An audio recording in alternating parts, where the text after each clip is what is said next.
আসসালামু আলাইকুম সবাইকে। 5 নম্বর অঙ্কে আপনাদের সবাইকে স্বাগতম। 5 নম্বর অঙ্কটি একদম সহজ। যেমন এখানে বলা হয়েছে কি বার্ষিক মুনাফা শতকরা 10 টাকা।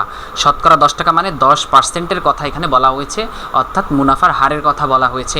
এবং কি বলা হয়েছে যে 10% থেকে কমে 8% হলে 3000 টাকা, অর্থাৎ এটা হলো আসলের মান, মানে 3000 টাকা জমা দিলাম 3 বছরে মুনাফা কত কম হবে।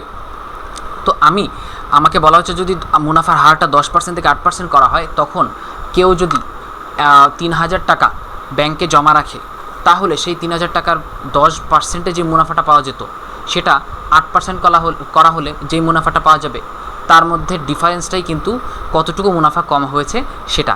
তো আমাদের কিন্তু বের করতে হবে যে কতটুকু মুনাফা কম হয়েছিল বা মুনাফা কতটুকু কম হলো, মুনাফার ডিফারেন্সটা আমাদের বের করতে হবে, ডিফারেন্সের মানটা। তো তোমরা কিন্তু একটা কাজ করতে পারো যে 10% আলাদাভাবে মুনাফা বের করতে পারো, 8% আলাদাভাবে মুনাফা বের করার পর মাইনাস করে দিতে পারো, অথবা প্রথমেই পার্সেন্টেজের মানটা মাইনাস করে দেন যেই পার্সেন্টেজ অর্থাৎ ডিফারেন্সটা পাওয়া যাবে, অর্থাৎ পার্থক্যটা যেটা পাওয়া যাবে, সেটা দিয়ে কিন্তু আমরা অঙ্ক করতে পারবো।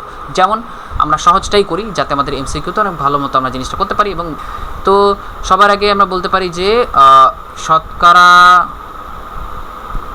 মুনাফার হারের পার্থক্য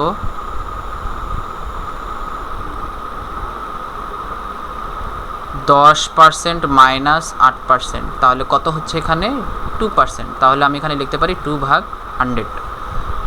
এখানে পি এর মান বা মূলধন বা আসল, মূলধনও বলা হয় পিকে, আবার আসলও বলা হয় কত টাকা এখানে 3000 টাকা, 3000 টাকা। এবং সময়ের মান কত দাঁড়াচ্ছে এখানে 3 বছর। অনেক সহজ, I = PRN, তার মানে এখানে পি এর মান হলো 3000, 2/100 ইন্টু এন এর মানটা কত দাঁড়াচ্ছে 3 বছর, এন এর মান দাঁড়াচ্ছে 3 বছর। তো এখানে দেখো 100, এখানে 30, 3 30 90, 90 × 180, তার মানে আমাদের এখানে এটা 3 বছর। তো আমরা এখানে টাকা দিয়ে দিই, এত টাকা, তার মানে 180 টাকা।